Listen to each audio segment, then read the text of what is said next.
حضرت عزیفہ بن اسید غفاری رضی اللہ عنہ سے روایت ہے، وہ کہتے ہیں ہم رسول اللہ صلی اللہ علیہ وسلم کے کمرے کے سائے میں بیٹھے باتیں کر رہے تھے کہ ہم نے قیامت کا ذکر کیا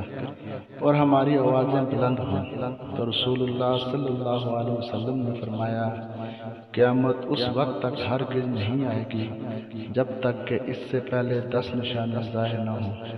سورج کا مغرب کی جانب سے طلوع ہونا، جانور کا نکلنا، یاجوج ماجوج کا ظہور، دجال کا خروج، عیسیٰ ابن مریم علیہ السلام کی آمد، دخان یعنی دھواں، 3 جانب میں زمین کا دھنسایا جانا، ایک مغرب میں، دوسرا مشرق میں اور تیسرا جزیرۃ العرب میں، اور ان کے آخر میں یمن سے یعنی وسط عدن سے آگ نکلے گی جو لوگوں کو محشر میں جلا لے جائے گی، علاقہ شام میں جمع کر دے گی۔ سنن ابو داؤد، حدیث نمبر 4311۔